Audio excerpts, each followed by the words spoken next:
The air inside the luxury jewelry store was thick with the scent of expensive perfumes, the polished marble floors reflecting the glow of crystal chandeliers. It was the kind of place where silence was a sign of exclusivity, where customers were judged not by their character, but by the weight of their wallets. Behind the glass display cases, shimmering diamonds and platinum rings sat untouched, waiting for the kind of buyers who could afford to not ask about the price. The boy stood near the display, his fingers grazing the edge of the glass, eyes fixed on a silver ring, simple, yet elegant. It wasn't the most extravagant piece in the store, but it meant something to him. He wanted it. He could afford it. But before he could even think about calling an associate over, a voice, sharp as a blade, sliced through the air. "Can I help you?" It wasn't a question. It was an accusation. A challenge. The boy turned his head, meeting the cold, scrutinizing gaze of the woman standing behind the counter. Her lips were pursed in a tight line, her expression unreadable, but he could feel it. That unspoken judgment. The weight of it pressed down on him, a familiar kind of pressure, the kind that said, "You don't belong here." He straightened his posture. "I was just looking." She let out a short, humorless laugh, shaking her head. "Looking? Do you even know how much that costs?" Something in his chest tightened. He glanced at the price tag, $1,200. Not cheap, but not out of reach for him. He reached into his pocket, fingers brushing against the sleek, matte surface of his card. When he pulled it out, the small black rectangle caught the light, its subtle shine unmistakable to anyone who knew what it meant. It wasn't just any card. It was the kind of card that only a select few in the world could even qualify for. For a split second, something flickered in the woman's eyes. Confusion. Annoyance. Disbelief. But it vanished just as quickly, replaced by something even colder. "Nice try, kid," she said, her voice laced with condescension. "But I'm calling security." The boy's grip on the card tightened. "Why?" His voice came out steadier than he felt. "I haven't done anything." Her fingers were already dialing. "We don't need troublemakers in here. You need to leave." His stomach twisted. He could feel the heat rising to his face, not just from embarrassment, but from something deeper. Anger. Injustice. The kind of helpless frustration that built in his chest like a storm he had no power to stop. A few shoppers had turned their heads, watching. Judging. A security guard near the entrance was already moving in his direction. The boy wanted to protest. He wanted to scream that he had every right to be here, that he wasn't stealing, that he could buy this whole damn store if he wanted to. But he had learned long ago that shouting wouldn't help him. No one would listen. They never did. The woman's voice was steady as she spoke into the phone. "Yeah, I need an officer here immediately. We have a situation." A situation. A boy standing in a store, holding a credit card. That was the situation. His jaw clenched. His heartbeat pounded in his ears as the security guard got closer. The boy inhaled sharply, forcing himself to keep his expression neutral, to hold back the words burning at the back of his throat. But before he could decide what to do next, the entrance doors swung open. And someone stepped inside. Not a police officer. Not another customer. Someone else. Someone who shouldn't have been here. Someone who changed everything. Because when the woman behind the counter saw who had just walked in, the color drained from her face. Her hand, still gripping the phone, trembled slightly as she took an unconscious step back. She had expected a scared, helpless teenager. Someone she could dismiss. Someone she could call the police on without consequences. She had not expected his mother. And she certainly had not expected that his mother was an FBI agent. The next few minutes would turn the entire store upside down. And by the end of it, the woman behind the counter would regret every single word she had just said. Before we dive into today's story, let's take a moment to say something important. Here at Plow of Twist, we stand firmly against racism in any form. Discrimination is unacceptable, and everyone deserves respect, dignity, and the right to exist without being judged by their skin color. If you've ever faced racism, know that you are not alone, and we support you. This story is for you. Now, get ready for an emotional roller coaster filled with twists and justice. Enjoy the story, and if you haven't yet, subscribe to the channel so you don't miss the next one. Let's begin. The city of Washington, D.C. was a place of contrasts. Power and privilege stood side by side with struggle and inequality.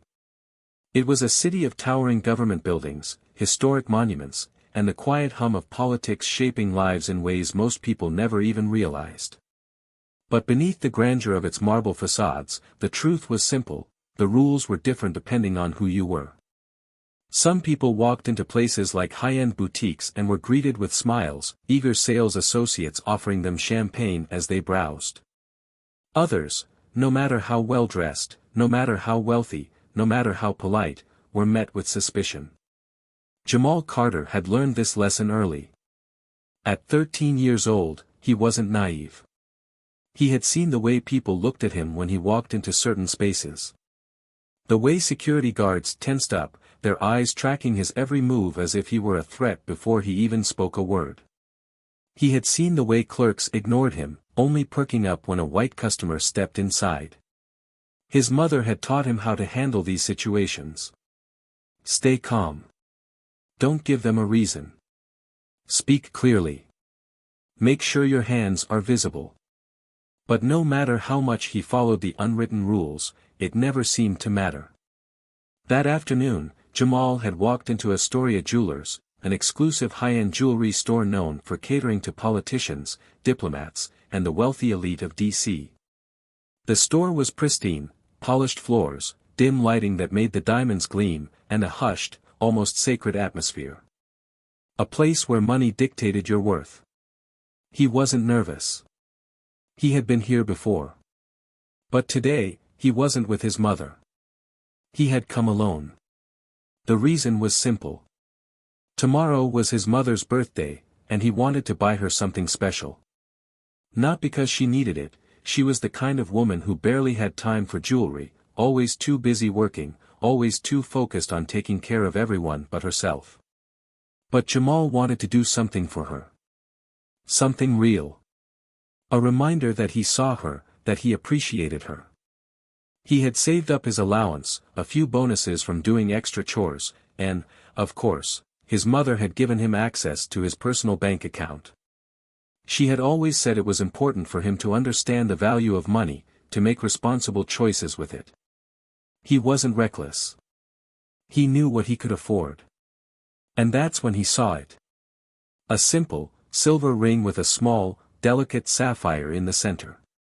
Elegant, timeless, perfect. His mother never liked flashy things, this was subtle, something she could wear every day. It felt right. He had just leaned in to get a closer look when he felt a shift in the air. The kind of shift that made the hairs on the back of his neck stand up. And then, the voice. Janine Walker had been working at Astoria Jewelers for almost a decade. She prided herself on being able to spot who was worth her time and who wasn't. Over the years, she had perfected her ability to read people. She knew the wealthy wives of congressmen, the foreign dignitaries who barely spoke English, the nervous boyfriends fumbling through engagement ring purchases. She could tell who was serious about buying and who was just here to look. And then there were the others. The ones who didn't belong. The ones who stepped into this store thinking they could act like they were part of this world. The ones she had to keep an extra eye on. And right now, staring at the young black boy standing near the display case, she knew. She had seen this before. Some teenager from the wrong side of town, probably dared by his friends to walk in here and pretend he had money. She had dealt with his kind before. They never bought anything. They never could. They just loitered, wasting her time. She stepped forward, her heels clicking sharply against the floor, her arms crossing over her chest. "Can I help you?" Jamal turned. He knew that tone. He knew exactly what it meant. Still, he kept his face neutral. "I was just looking." Her eyes flickered toward the ring he had been admiring. "Looking? Do you even know how much that costs?" Jamal felt something tighten in his chest. He had heard this question before, in other stores, from other people who didn't think he belonged. He wasn't stupid. He knew what she was really asking. Still, he reached into his pocket, his fingers brushing against the smooth surface of his black card. His mother had given it to him not because he needed it often, but because she wanted him to understand responsibility. She had explained what it meant, how rare it was, how it wasn't just about money but status. He pulled it out, letting it catch the light. "I can afford it." For a moment, there was silence. Then, she laughed. A short, condescending sound that made his stomach twist. "Nice try, kid," she said, shaking her head. "But I think it's time for you to leave." Jamal felt his ears burn. "Why?" "Because we don't need troublemakers here." His jaw clenched. "I'm not making trouble." She wasn't listening. She was already reaching for the phone, her voice steady as she spoke. "Yeah, I need an officer here immediately. We have a situation." A situation. Jamal barely registered the sound of the security guard moving toward him, the murmurs of a few nearby customers who were now watching, eyes flickering between him and the woman who had just decided that he didn't belong here. But before the security guard could reach him, before the police could even have time to respond, the entrance doors swung open. And in walked his mother. FBI agent Vanessa Carter was not the kind of woman who went unnoticed. She carried herself with a presence, the kind that commanded a room without her having to say a word. Dressed in a sharp black blazer, her badge clipped to her belt, she scanned the scene in a second, taking in everything. The phone in Janine's hand. The security guard stepping toward her son. The look on Jamal's face. And just like that, everything changed. Because Janine had expected the police to come. She had not expected this. She had not expected to find herself staring into the eyes of a woman with more power than she could ever imagine. And in the next few minutes, her entire world would be turned upside down. The silence that followed Vanessa Carter's entrance was suffocating. The air inside the store, once filled with quiet judgment and unspoken hierarchies, now crackled with something new, uncertainty, fear, power shifting in real time. The security guard, who had been one step away from grabbing Jamal by the arm, suddenly froze, eyes flickering between the woman with the FBI badge and the store manager standing behind the counter, still gripping the phone like a lifeline. Vanessa's presence wasn't just commanding, it was a force. Her posture, the sharpness in her gaze, the way she took one slow step forward without breaking eye contact with Janine, all of it spoke volumes. She was not a woman to be dismissed. Not a woman to be underestimated. Jamal barely had time to process what was happening before his mother spoke, her voice cutting through the thick, uncomfortable silence like a blade. "Is there a problem here?" Janine hesitated.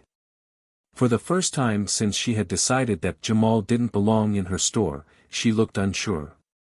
Her fingers twitched against the phone receiver, as if debating whether to complete the call. She had been so certain just seconds ago, certain that she was right, certain that this was just another kid trying to cause trouble, certain that she could handle this situation the same way she had handled others like it before.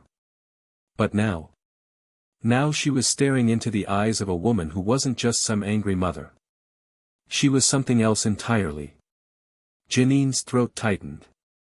There was just a misunderstanding. Your son," Vanessa tilted her head, her expression unreadable. "A misunderstanding? That's an interesting word. Maybe you can explain to me what, exactly, you thought was happening here." Janine swallowed, trying to regain her footing. She straightened her shoulders, gripping onto what little authority she had left. "We have policies in this store. Security protocols. Your son was, acting suspiciously. Jamal felt his mother's gaze shift toward him for the first time since she had entered. She didn't need to ask. She already knew. She turned back to Janine. Acting suspiciously? How? Janine hesitated again. He was looking at an item that's, well, quite expensive. And when I asked him if he knew how much it cost, he pulled out a credit card. A black card. Vanessa didn't blink. And that was suspicious because... Janine exhaled sharply, frustration creeping into her voice. You have to understand, we get people who come in here trying to scam us all the time. We have to be cautious. Cautious, Vanessa repeated, her voice dangerously calm. Yes, Janine pressed, sensing her defense crumbling but refusing to let go. We deal with fraud. Stolen cards. We have a responsibility to vet suspicious activity. Vanessa took another slow step forward.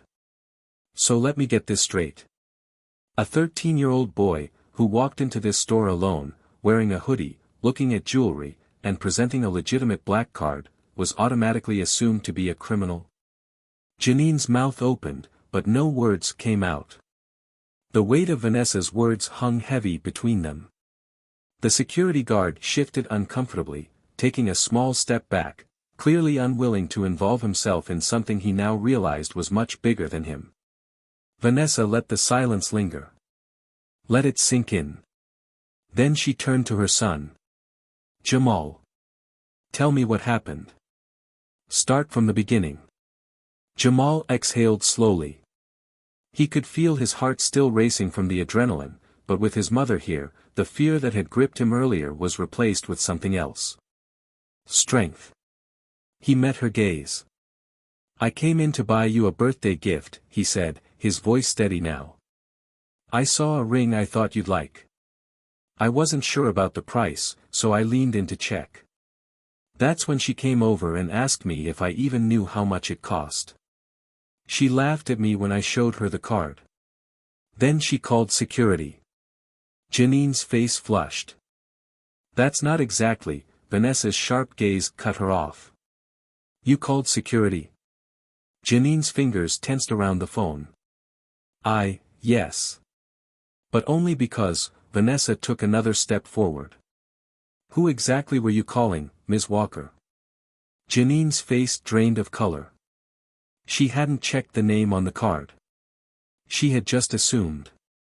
You thought you were calling the police, didn't you? Vanessa continued, voice eerily controlled. To report a crime. A crime that never happened. A crime you invented in your head because you saw a young black boy standing in your store. Janine's lips parted, but no words came. Vanessa let her words sink in before turning back to the security guard. And you? You were about to lay hands on my son because she told you to. The security guard cleared his throat, suddenly wishing he were anywhere but here. I was just following store policy. Store policy, Vanessa echoed, nodding slowly. Interesting. Because I know the owner of this store, and I know for a fact that racial profiling is not part of their store policy. The shift in energy was palpable.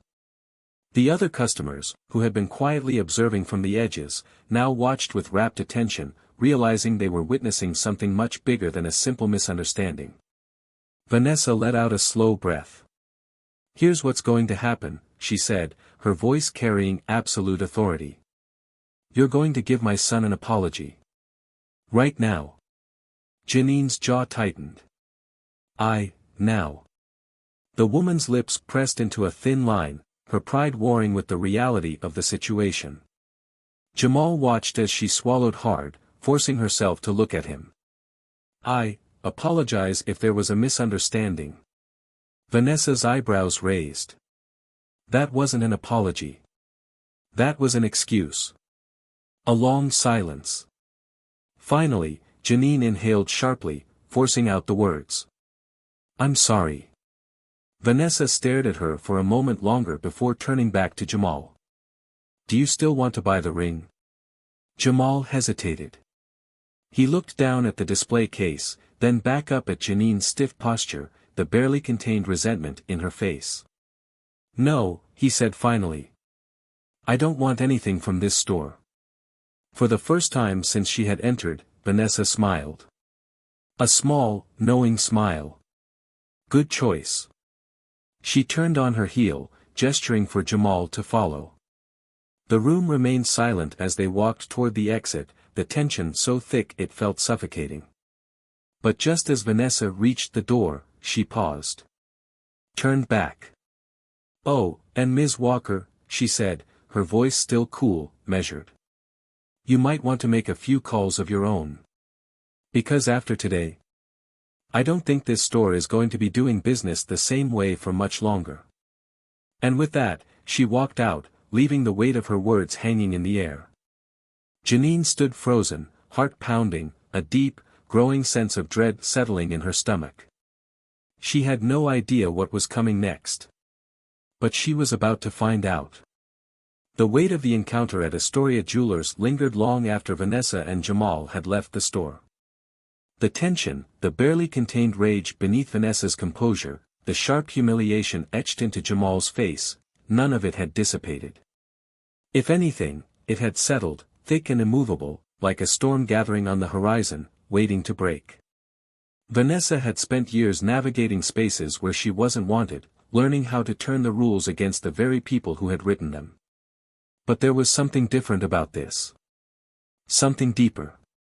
She had seen the way Jamal clenched his fists in the car ride home, his normally bright eyes dulled with something she had fought so hard to keep from him, defeat. And that? That was unforgivable. But Janine Walker had no idea just how deep the consequences of her actions would go. The first sign that something was wrong came the very next morning. Janine arrived at the store, shoulders squared, her movements tight with residual frustration from the day before. The encounter had unsettled her, but she had convinced herself that it was over. That the woman and her son had left, and life would resume its predictable routine. She was wrong. Because when she stepped inside, the store was too quiet. Not in the usual, refined way, but in a tense, unnatural way. The other employees whispered among themselves, casting uneasy glances toward the back office where the store manager had locked himself inside since arriving an hour earlier. The usual morning rush of customers, gone. The phone at the front desk had been ringing non-stop, and when Janine passed by, she caught just enough of the receptionist's hushed words to feel her stomach drop. "Yes. I understand. No, sir, we do not tolerate discrimination in any form." Her breath hitched. Then the first news notification hit her phone.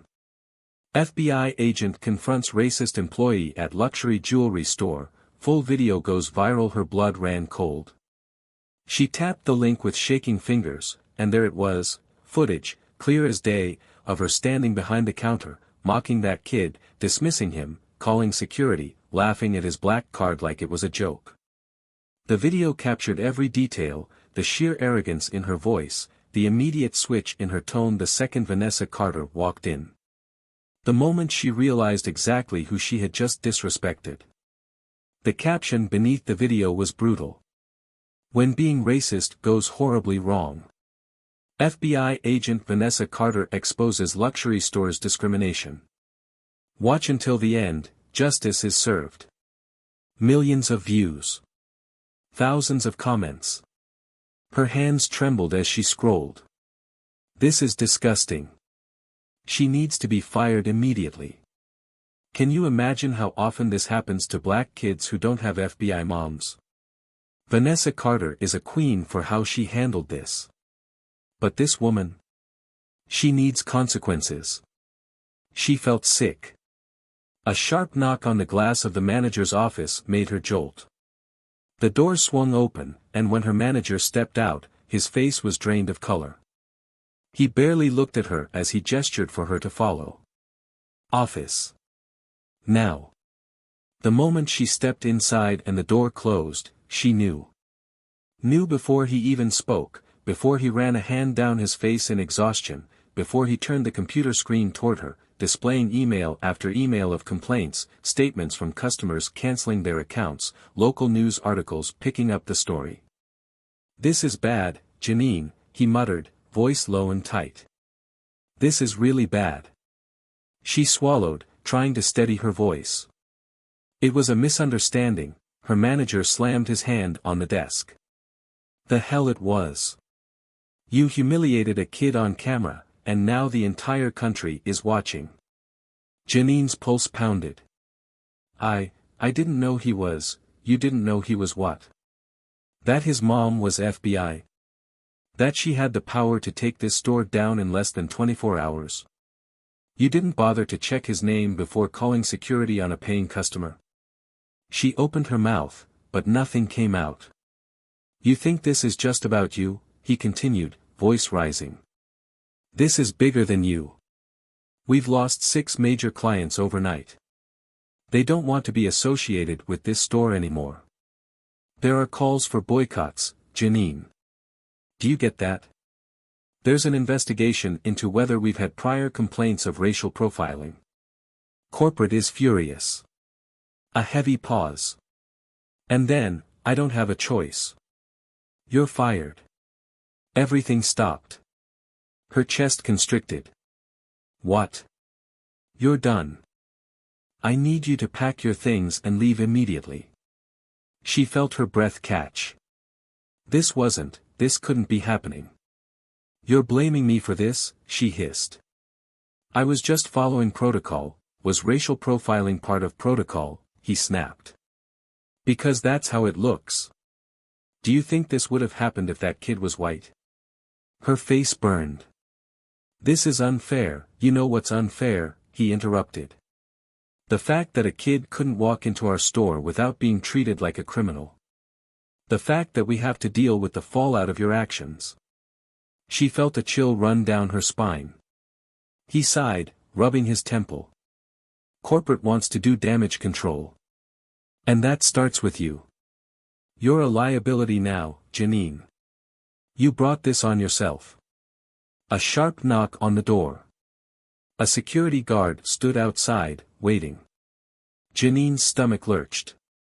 "Escort her out," her manager ordered, barely sparing her another glance.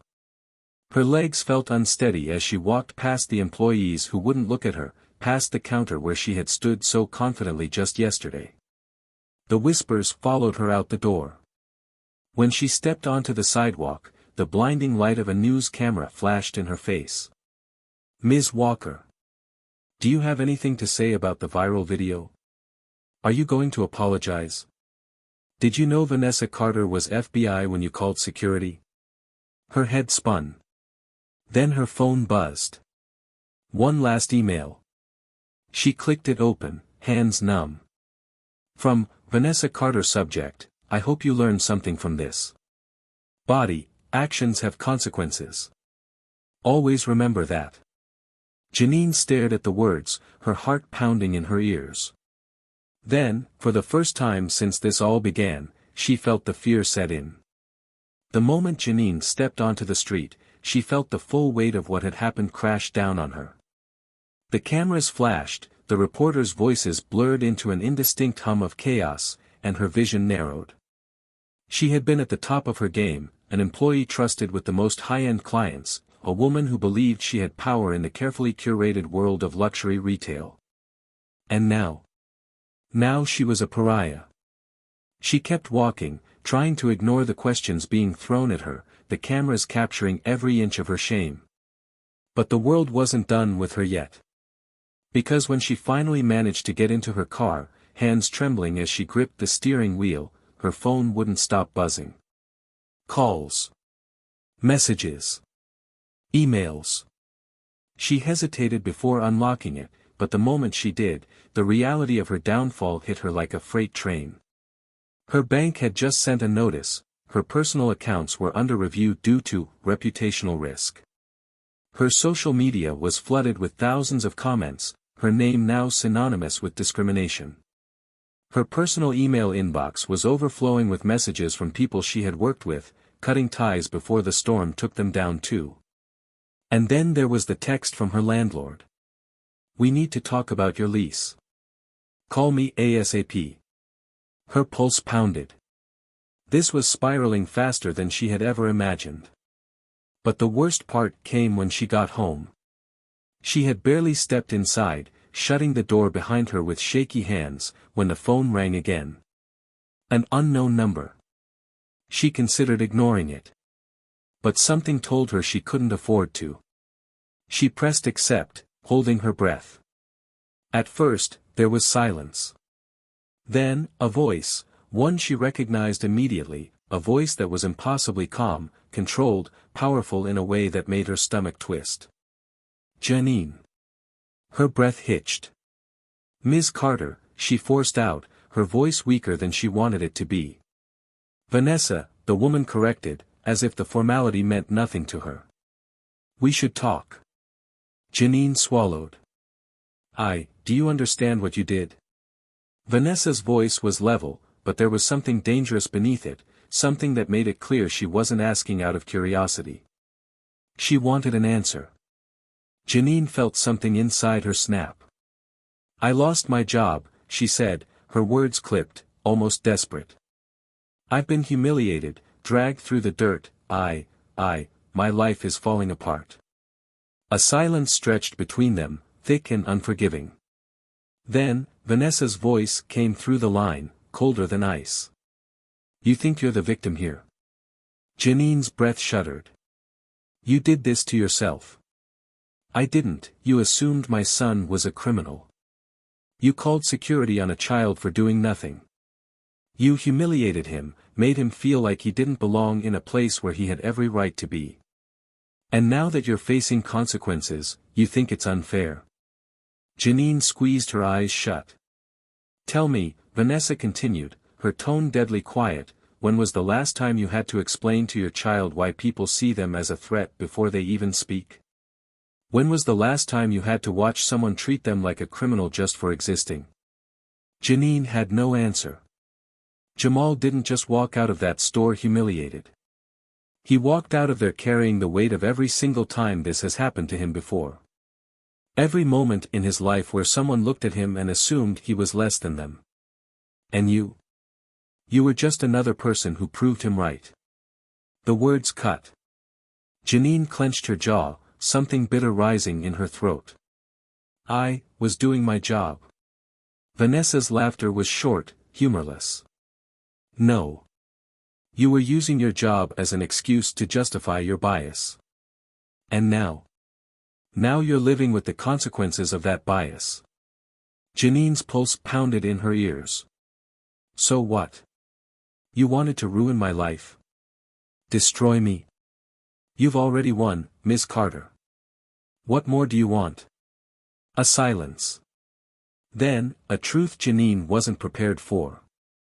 "I don't need to ruin you," Vanessa said, her voice unreadable. "You did that on your own." Janine felt something break inside her. "Do you even feel sorry?" Vanessa asked. Janine opened her mouth, but the words refused to come out. "You don't, do you?"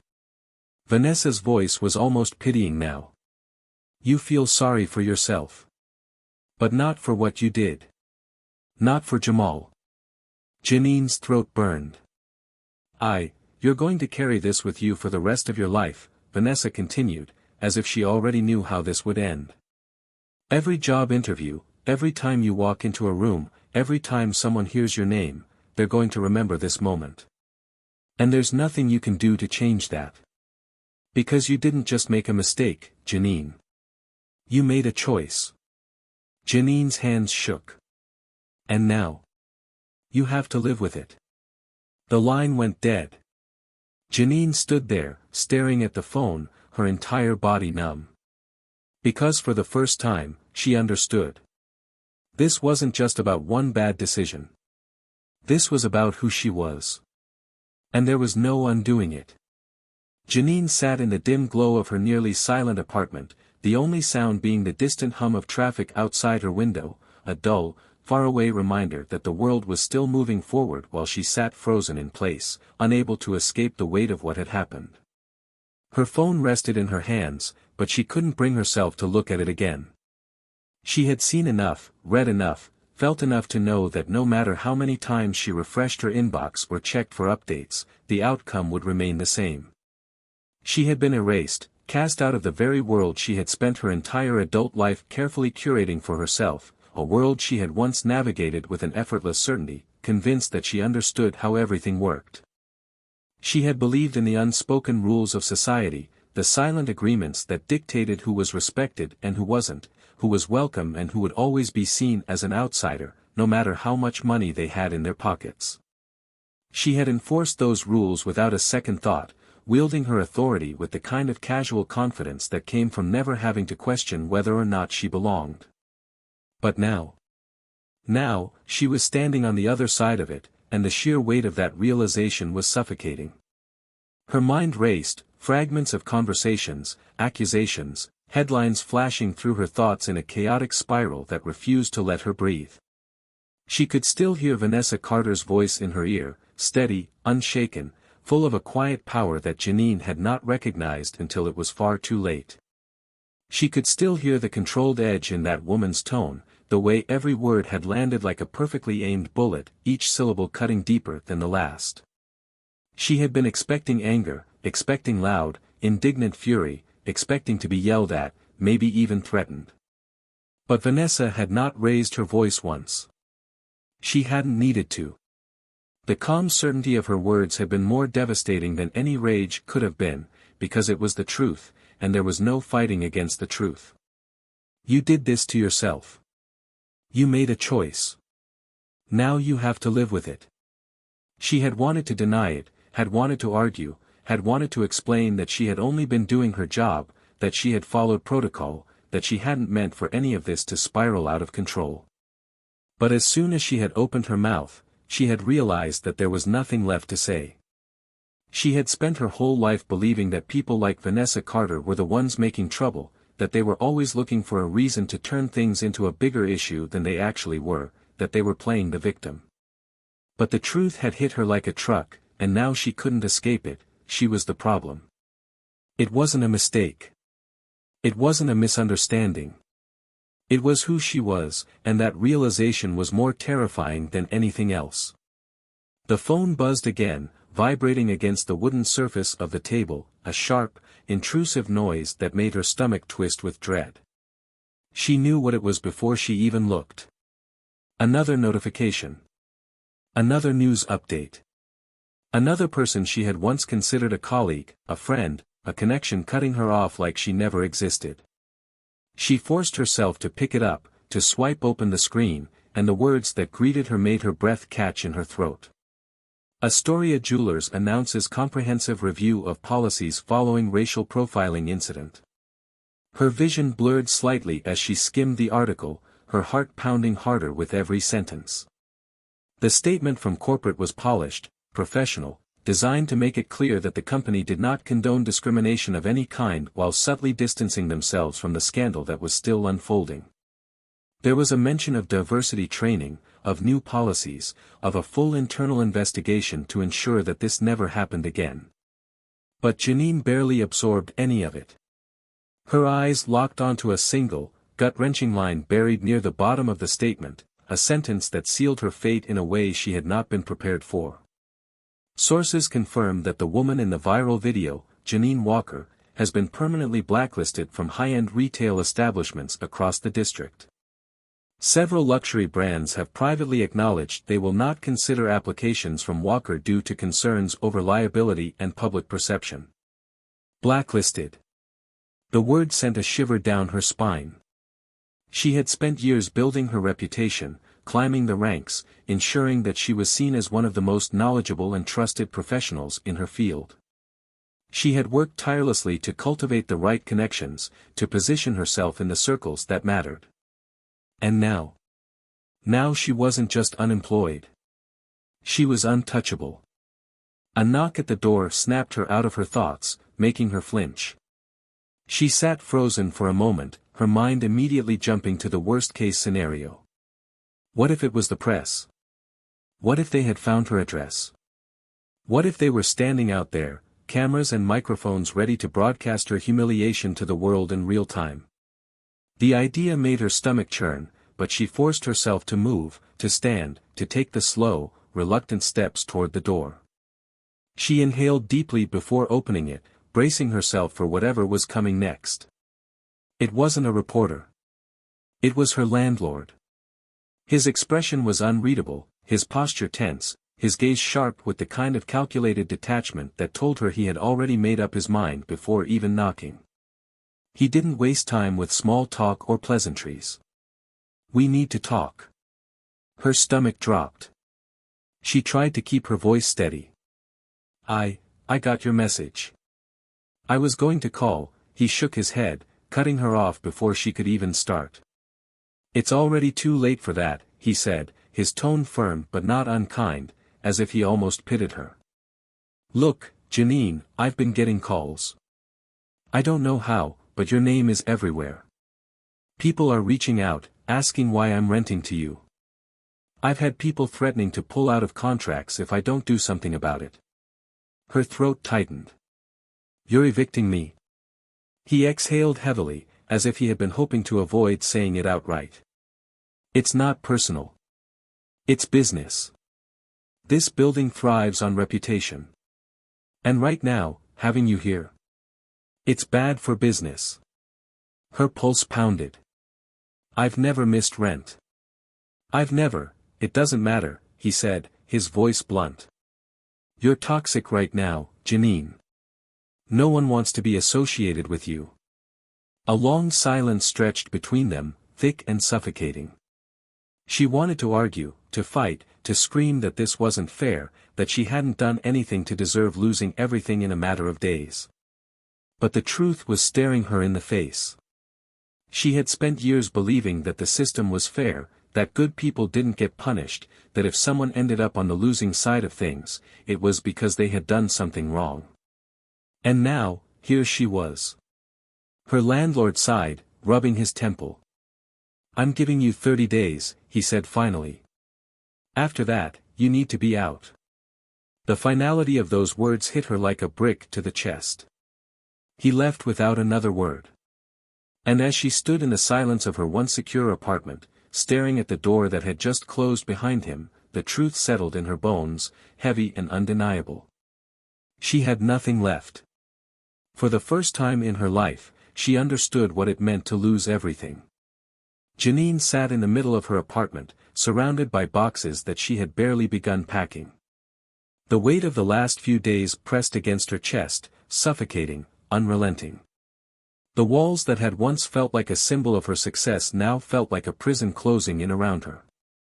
She had built this life for herself with precision, with careful steps, with an unshakable belief that she was on the right path. And now, she was being forced to walk away from all of it, with nothing but a rapidly fading reputation and a long, empty road ahead.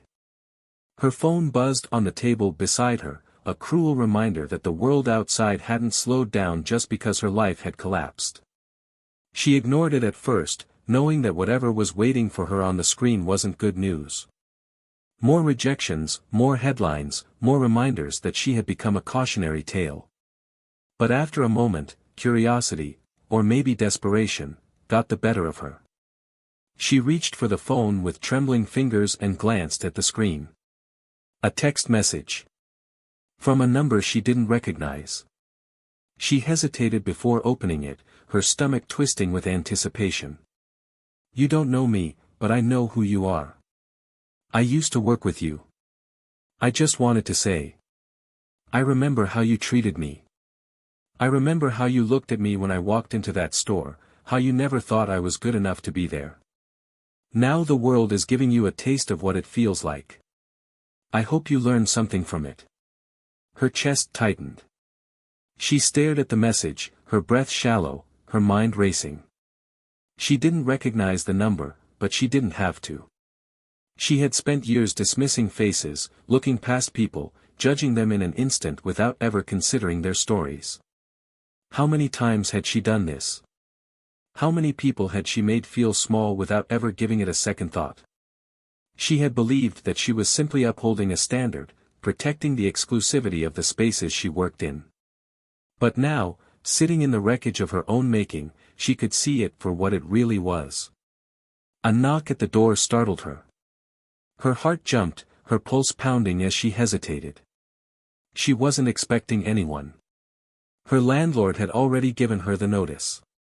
The reporters had stopped trying to reach her directly after she had refused to speak to them. She had cut ties with most of the people she had once considered colleagues, and anyone else she had known wanted nothing to do with her now. But the knocking continued, insistent, as if whoever was on the other side knew she was home and wouldn't leave without an answer. Slowly, cautiously, she rose to her feet and crossed the room. With one final deep breath, she unlocked the door and pulled it open. She froze. Standing in front of her, looking calm but unreadable, was Vanessa Carter. For a long moment, neither of them spoke. Janine's mouth went dry, her thoughts scrambled, trying to process why she was here, what she could possibly want. After everything that had happened, after everything that had been said, Janine had assumed she would never see this woman again. But here she was. And she wasn't leaving. Vanessa tilted her head slightly, studying her. "Are you going to invite me in, or should I just say what I came to say from here?" Janine swallowed hard, stepping back automatically, allowing Vanessa to enter. She shut the door behind her and turned, unsure of what to expect. Vanessa took a slow look around, taking in the half-packed boxes, the emptiness that had once been a carefully designed space of wealth and status. "You're leaving," Vanessa said, more as a statement than a question. Janine nodded stiffly. "I don't have a choice." A silence stretched between them, thick with unspoken words. Finally, Vanessa folded her arms, her expression unreadable. "Tell me, Janine, how does it feel?" Janine's breath caught in her throat. "What?" "To be treated like an outsider," Vanessa continued, her voice steady. "To have people look at you and decide, before you even open your mouth, that you don't belong. To have your reputation define you, to have doors close in your face because of something you can't take back." Janine flinched, the words hitting her deeper than she wanted to admit. Vanessa tilted her head slightly, eyes still locked on her. "I bet you thought it would blow over, didn't you? That people would forget. That you'd find another job, move on, rebuild. But that's not how this works, Janine. Actions have consequences. And you finally understand what that means." Janine clenched her jaw, her emotions a storm inside her chest. She started, but the words died before they could leave her lips. Because what could she say? That she was sorry? That she hadn't meant for any of this to happen? That she was just doing her job? None of it would change the truth. None of it would undo what had been done. Vanessa sighed, shaking her head. "You've spent years in places where people like my son aren't welcome. And now? Now you know what it's like to have people look at you and decide that you are the one who doesn't belong." Janine felt sick. Vanessa took a slow step forward, her gaze piercing. "So what now, Janine?" Janine didn't know. For the first time in her life, she had no next step, no plan, no certainty about what would come next. She had built her entire existence on the belief that she was in control, that she understood how things worked, that she would always be on the winning side of the equation. But she wasn't. Not anymore. "I don't know," she admitted finally, her voice barely above a whisper. Vanessa studied her for a long moment before exhaling slowly, as if deciding something internally. "You have a choice," she said. "You can spend the rest of your life feeling sorry for yourself, blaming the world, telling yourself that you were unfairly punished. Or you can actually learn from this." Janine looked up, confusion flickering in her tired eyes. Vanessa's voice was quieter now, but still firm. "Do something with it. Because right now, you're just another person who got exactly what they deserved." And with that, she turned and walked toward the door. Janine stood there, frozen, watching her go, feeling the weight of everything Vanessa had said settle into her bones. For the first time, she understood what it meant to be on the other side. And she didn't know if she could ever come back from it. Janine stood motionless in the middle of her living room long after Vanessa had left, the door still slightly ajar as if her presence had left an imprint on the very air around it. The weight of the encounter settled deep into her chest, pressing down with an intensity that made it hard to breathe. She had expected anger, maybe even satisfaction from Vanessa, the kind of righteous victory that came when someone got what they deserved. But what she had seen in Vanessa's eyes wasn't just retribution, it was disappointment. It was the certainty that she, Janine Walker, had been given the opportunity to confront what she had done, and instead of learning, she had spent the entire time fighting against the inevitable. She turned, slowly, walking back into the space that had once been her sanctuary. The apartment looked foreign now, like a place she had only been borrowing, like something temporary she had mistaken for permanent. The half-packed boxes, the furniture she would soon have to sell, the life she had once built with such confidence, it was all slipping away. And for the first time, she realized that she had no one to blame but herself. Her phone buzzed again, and for a moment, she debated ignoring it. She didn't know how much more she could take.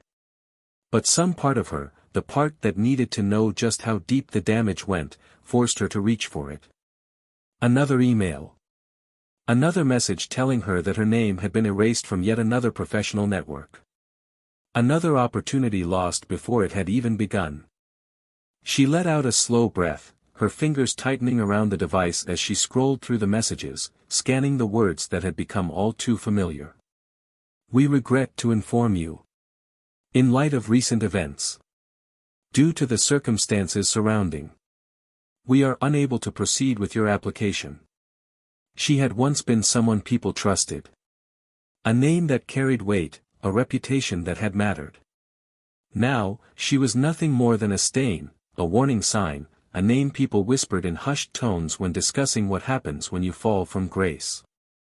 A sudden, sharp knock at the door startled her, sending a jolt of panic through her chest. For a moment, she feared it was another journalist, another unwanted visitor looking to get a statement from the woman who had become a national disgrace. But as she hesitated, another knock followed, firm but not aggressive. She forced herself to move, each step feeling heavier than the last as she reached for the handle and slowly pulled the door open. Standing in the hallway was a young woman, early 20s, dressed in casual clothes, her expression hesitant but determined. Janine didn't recognize her at first, but there was something familiar about her stance, the way she held herself, as if she were standing in front of someone she had been waiting years to confront. The woman met her eyes. You don't remember me, do you? Janine's stomach twisted. Should I? The woman let out a quiet breath, shaking her head. No. Of course not. Why would you? You never looked at me long enough to remember. The words landed like a slap, confusion and unease tangling in Janine's chest as she searched the woman's face, trying to place her, trying to understand. And then, it hit her. Years ago. The store. A young girl, barely out of her teens, nervously stepping into the world of luxury retail for the first time. She had been an employee. A temporary worker, eager to prove herself, desperate to belong. Janine had dismissed her without a second thought, barely sparing her a glance, treating her like she was invisible. You worked at Astoria, Janine finally said, her voice quieter than she had expected. The woman gave a humorless smile. That's right. I was just a seasonal hire. I thought maybe, if I worked hard enough, if I did everything right, I could make it permanent. But you made sure that never happened. Janine felt a cold chill creep up her spine.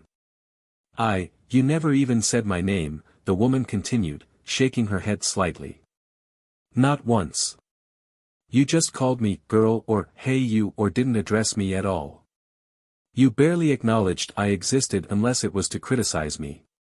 And then one day, you told me I didn't fit the image of the store. You made me feel like I didn't belong, like I would never belong, like I was just some outsider pretending to be in a world that wasn't made for me. Janine's throat tightened. She remembered saying things like that before, not just to this woman, but to others, believing that she was simply enforcing standards, believing that some people just weren't meant to be in certain spaces.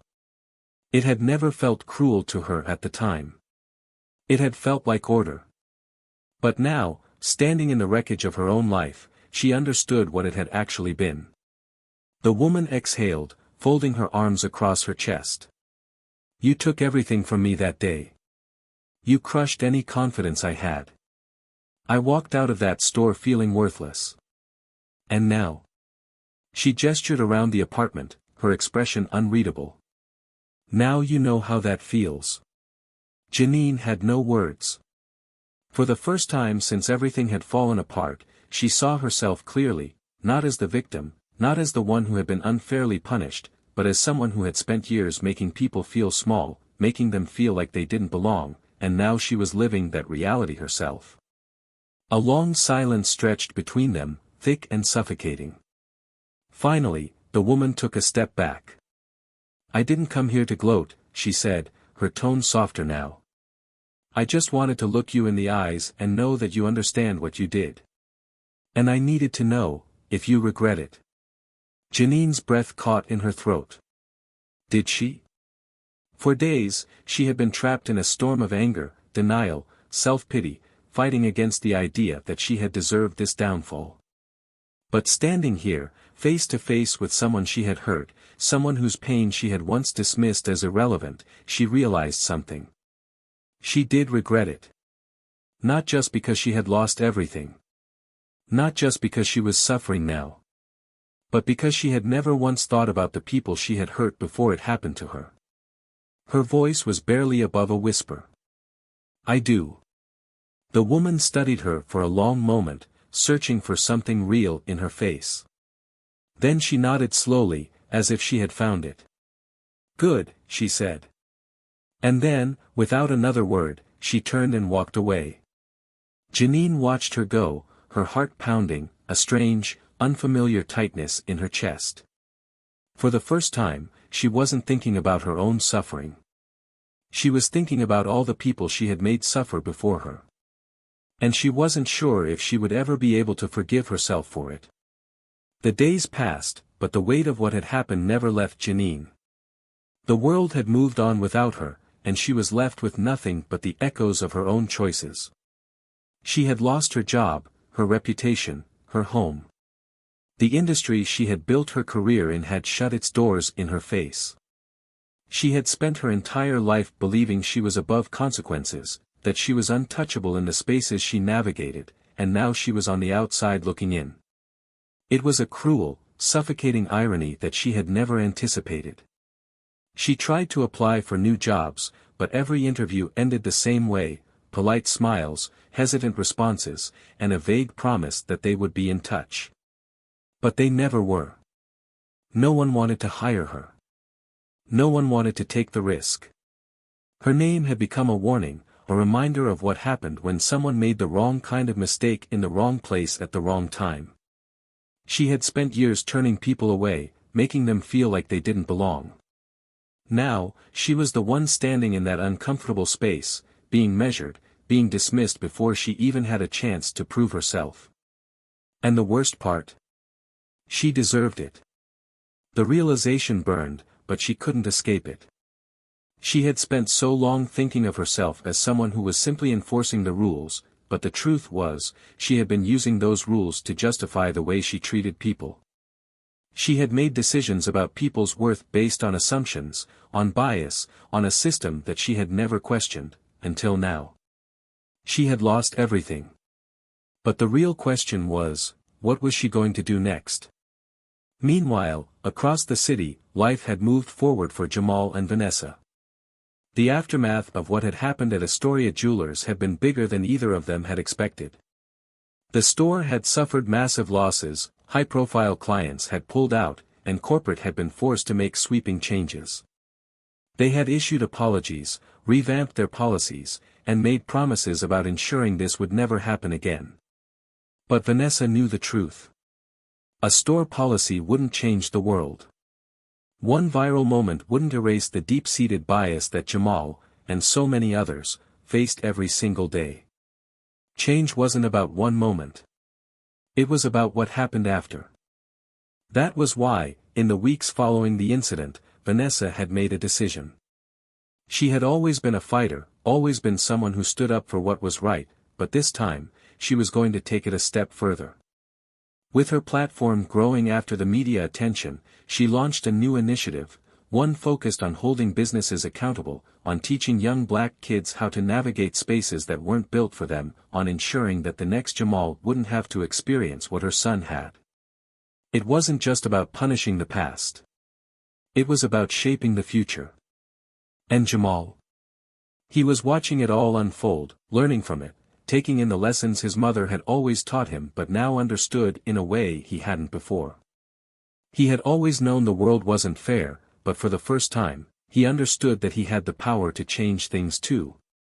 He wasn't just a kid who had been humiliated in a store. He was someone with a voice, someone with a future, someone who refused to let the world define his worth for him. And as for Janine, she had spent weeks trying to figure out what came next. She had tried to find another job in luxury retail, but it was clear she was done in that world. She had spent nights lying awake, replaying everything, trying to understand how she had ended up here.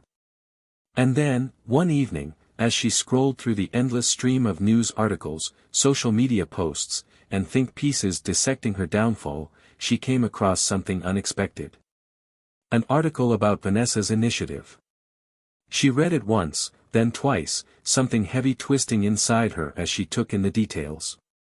The work Vanessa was doing, the stories of kids who had come forward with similar experiences, the way her voice was shaping something bigger than one viral moment.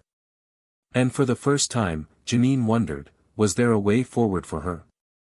Not back to the life she had lost, because that life was gone forever. But something new. Something different. She sat with the thought for a long time, staring at the article, her chest tight with emotions she still couldn't fully understand. Then, before she could talk herself out of it, she picked up her phone. And she sent a message. She didn't know if Vanessa would respond. She didn't know if there was any redemption for her. But she had to try. Because she finally understood that real change doesn't come from avoiding consequences. It comes from accepting them, and choosing to be better anyway. And with that, the story wasn't just about what had happened in that store. It was about what would happen next. Now, let me ask you this. How many times have you walked into a place and felt like you didn't belong? How many times have you been judged before you even spoke? Or worse, how many times have you been the one doing the judging, without even realizing it? The truth is, we all have choices. We can pretend these problems don't exist. We can ignore them, look away, convince ourselves that it's not our problem. Or we can face them. We can learn from them. We can change.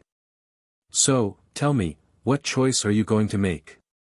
If you enjoyed this story, if it made you think, if it made you feel something, then make sure you subscribe to Tales of Twist. There are more stories coming, more lessons, more moments that will challenge the way you see the world. And who knows? Maybe next time, the story will be yours.